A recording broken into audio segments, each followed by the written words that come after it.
ఇప్పుడు మరిన్ని రాష్ట్ర వ్యాప్త వార్తలు సంక్షిప్తంగా వేగంగా చూద్దాం.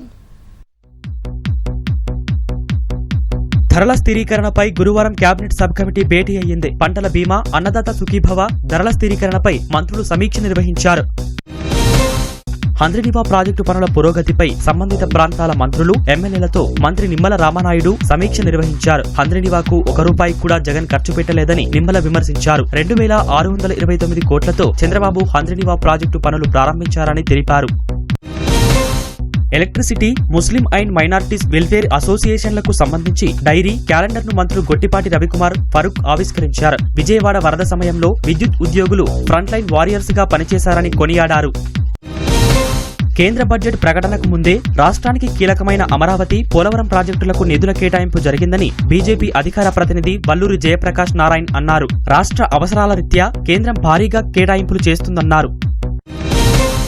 తూర్పు, పశ్చిమ గోదావరి జిల్లాల పట్టభద్రుల ఎమ్మెల్సీ నియోజకవర్గ ఎన్నికలకు సంబంధించి ఏలూరు కలెక్టరేట్లో ఇప్పటికీ 5 నామినేషన్లు దాఖలయ్యాయి. ప్రోగ్రెసివ్ డెమోక్రటిక్ ఫ్రంట్ అభ్యర్థిగా దిడ్ల వీరరాఘవులు భారీ ర్యాలీతో వెళ్లి నామినేషన్ దాఖలు చేశారు. ద్విచక్ర వాహనదారులు తప్పనిసరిగా హెల్మెట్ ధరించాలని కర్నూలు కలెక్టర్ రంజిత్ బాషా కోరారు. జాతీయ రహదారి భద్రతా మాసోత్సవాల్లో భాగంగా కర్నూలు నగరంలో ఎస్పీ విక్రాంత్ పాటిల్తో కలిసి ఆయన అవగాహన ర్యాలీ నిర్వహించారు. పల్నాడు జిల్లా నరసరావుపేటలో అనధికారికంగా నడుపుతున్న మసాజ్ సెంటర్పై పోలీసులు దాడులు నిర్వహించారు. 3 మహిళలతో పాటు నిర్వాహకుడిని పోలీసులు అరెస్టు చేసి కేసు నమోదు చేశారు. నెల్లూరు జిల్లా ఆత్మకూరు పరిధిలో గంజాయి ముఠా గుట్టురట్టు చేశారు పోలీసులు. గంజాయి విక్రయిస్తున్న 6 నిందితులను అరెస్టు చేసి రిమాండ్కు తరలించారు. అల్లూరు జిల్లా పెదబయలు మండలం పన్నేడు జంక్షన్ వద్ద పోలీసులు తనిఖీలు చేయగా 110 కిలోల గంజాయి పట్టుబడింది. ఒడిశా నుంచి పెదబయలు మీదుగా ఆటోలో తరలిస్తున్న 2 వ్యక్తులను పోలీసులు అరెస్టు చేశారు.